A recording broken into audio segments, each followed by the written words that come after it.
हाय, मैं doctor Dimple Mishra, consultant obstetrician and gynaecologist. आज मैं आप लोगों से बहुत ही कॉमन और इम्पॉर्टेंट टॉपिक पर डिस्कस करने जा रही हूँ, जिसका नाम है पीसीओडी या पीसीओएस। क्या होता है ये पीसीओडी, कैसे हमें अफेक्ट करता है, इसके क्या कारण होते हैं, आज सारी चीज़ों के बारे में आज हम लोग आपसे डिस्कस करेंगे। सबसे पहले हम लोग जानेंगे एक ही बीमारी के दो नाम क्यों हैं। एक है पीसीओडी, एक है पीसीओएस।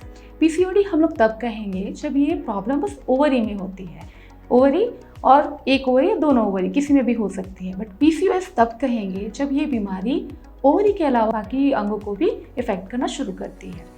अब जानेंगे क्या है ये पीसीओडी, क्यों होता है। जैसा नाम है पॉलीसिस्टिक, पॉली मतलब कई सारे, सिस्टिक मतलब सिस्ट की तरह। हालांकि पीसीओडी कोई ट्यूमर या सिस्ट नहीं होता, ये ओवरीज के नॉर्मल फॉलिकल्स ही होते हैं जिनका ग्रोथ पैटर्न, जिसका डेवलपमेंट पैटर्न डिस्टर्ब हो जाता है। पीसीओडी हालांकि अभी 10 से 25% महिलाओं को अफेक्ट कर रहा है। हम अपनी क्लिनिक में भी हर 5वें-6 पेशेंट को पीसीओडी के शिकार होते हुए देख रहे हैं। कभी कभी ऐसा होता है पेशेंट खुद आते हैं, बोलते हैं हमें पीसीओडी की प्रॉब्लम है। तो ये बहुत ही कॉमन है, इसमें कोई डाउट नहीं है। बट ये भी है कि इसका इलाज भी बहुत ही आसान है और हम लोग इसका इलाज कर सकते हैं, कंट्रोल भी कर सकते हैं। सबसे पहले जानेंगे कि क्या होता है पीसीओडी में, क्यों ये हमें अफेक्ट कर रहा है।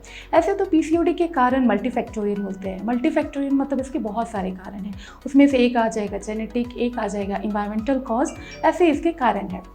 अब हम लोग जानेंगे कि कैसे पीसीओडी के कारण, पीसीओडी क्यों होता है, इसको जानने के पहले मैं ब्रीफ में आपको एक एनाटॉमी बताऊंगी ओवरी का। हमारे शरीर में दो ओवरीज होते हैं, लेफ्ट एंड राइट, दो ओवरीज होते हैं। इन ओवरीज का कंट्रोल एक ग्लैंड करता है जो हमारे ब्रेन में होता है, जिसको पिट्यूटरी ग्लैंड कहते हैं। पिट्यूटरी ग्लैंड से दो हार्मोन सिक्रीट होते हैं, एलएच और एफएसएच। ये एलएच और एफएसएच हमारे ओवरीज के हार्मोन फंक्शन जो है एस्ट्रोजन एंड प्रोजेस्टेरोन, उसे कंट्रोल करते हैं।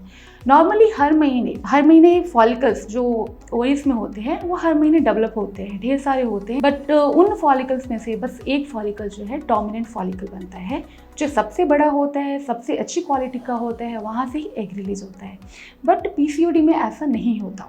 पीसीओडी में क्या होता है, पीसीओडी में सारे फॉलिकल्स वैसे ही छोटे छोटे होते हैं, वो पकते नहीं, कोई डोमिनेंट फॉलिकल बनता नहीं, तो वहाँ से एग रिलीज नहीं होता, ओवुलेशन नहीं होता, एग रिलीज नहीं होता, हार्मोन डिसबैलेंस होता है। इसकी वजह से पेशेंट के पीरियड भी टाइम से नहीं आते। कभी ऐसा होता है कि 10 दिन हो गए लेट, कभी 20 दिन लेट हो गए, और जब आते भी हैं 2-3 महीने के बाद, तो ये भी किसी पेशेंट को प्रॉब्लम होती है कि वो हैवी ब्लीडिंग के शिकार बन जाते हैं। तो इस कारण से अब ये छोटे छोटे फॉलिकल्स क्या ऐसा करते हैं कि ये एग रिलीज़ नहीं होते, हमारे हार्मोन्स में प्रॉब्लम होती है। साधारणतः हमारे शरीर में मेल और फीमेल हार्मोन का एक कंसेप्ट है। फीमेल हार्मोन को कहते हैं एस्ट्रोजन, मेल हार्मोन को कहते हैं टेस्टोस्टेरोन। हालांकि मेन हार्मोन होता है हमारा एस्ट्रोजन, बट थोड़े क्वांटिटी में टेस्टोस्टेरोन का भी रोल होता है फीमेल के शरीर में। बट पीसीओडी में क्या होता है, फीमेल हार्मोन कम हो जाते हैं, मेल हार्मोन्स बढ़ जाते हैं, जिसको टेस्टोस्टेरोन कहते हैं। ये टेस्टोस्टेरोन की वजह से ही पेशेंट में हालांकि मेल टाइप के चेहरे पे बाल आना, एक्ने हो जाना, स्किन का ऑयली हो जाना, ये दिखना शुरू हो जाता है। ये टेस्टोस्टेरोन ही मेन कारण है पीसीओडी का, ऐसा नहीं है। और एक कंसेप्ट है जो मैं आपको बताने जाऊंगी, जिसको कहते हैं इंसुलिन रेजिस्टेंस।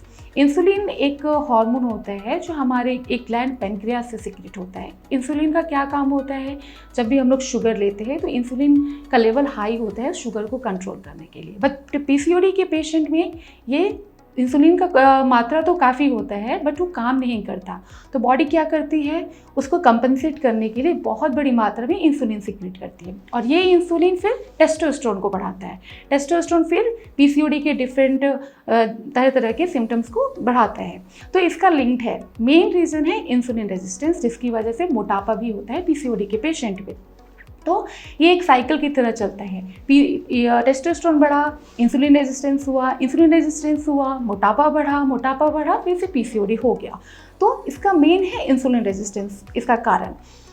अब हम लोग आते हैं कि इसको फिर कैसे कंट्रोल करना, इसके क्या बचाव हो सकते हैं, इसके क्या ट्रीटमेंट हो सकते हैं। इसका बचाव तो बहुत ही आसान है। अभी हालांकि ये पीसीओडी हमारे लाइफस्टाइल प्रॉब्लम की वजह से हो रहा है, हमारे सेडेंटरी लाइफस्टाइल है। अभी ऑनलाइन की दुनिया में सारी चीज़ें हमें बैठे बैठे मिल जा रही हैं, हमारी फिजिकल एक्टिविटीज़ उतनी हो नहीं रही है, हमारा फूड हैबिट बहुत ख़राब हो गया, हम लोग जंक फूड खाना शुरू कर दिए, बाहर के ऑयली फ्राइड फूड खाना शुरू कर दिए, जिसकी वजह से ये जो प्रॉब्लम है और बढ़ती जा रही है। डेफिनेटली इसका अगर ये कारण है तो इसे हम लोग लाइफ स्टाइल मॉडिफिकेशन से कर सकते हैं, जिसके अंदर एक्सरसाइज आता है, अपने डाइट पैटर्न को चेंज करना होता है, वेट लॉस करना होता है। हालांकि ये भी देखा गया है बस 7 से 10% तक वेट लॉस करने से भी बहुत ही ज़्यादा पीसीओडी के सिम्टम्स में अफेक्ट पड़ता है। तो इसलिए इसका इलाज आसान है।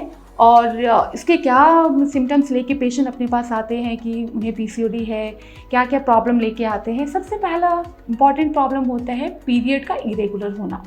पेशेंट साधारणतः पीरियड तो 21 से 35 दिन के बीच आ जाना चाहिए। दैट मीन्स 28 डेज का साइकिल तो नॉर्मल होता है, बट 7 दिन पहले 7 दिन बाद में आना भी नॉर्मल है, तो उसको हम लोग एबनॉर्मल नहीं बोलेंगे। बट पीसीओडी के पेशेंट में ये 7 दिन का गैप ना हो के ये गैप बढ़ता जाता है, कभी 15 दिन के बाद, कभी 20 दिन के बाद, ऐसे कर करके कुछ पेशेंट को तो 3 मंथली 6 मंथली के गैप में भी पीरियड आता है। तो मेंस्ट्रुअल प्रॉब्लम लेके आते हैं पेशेंट।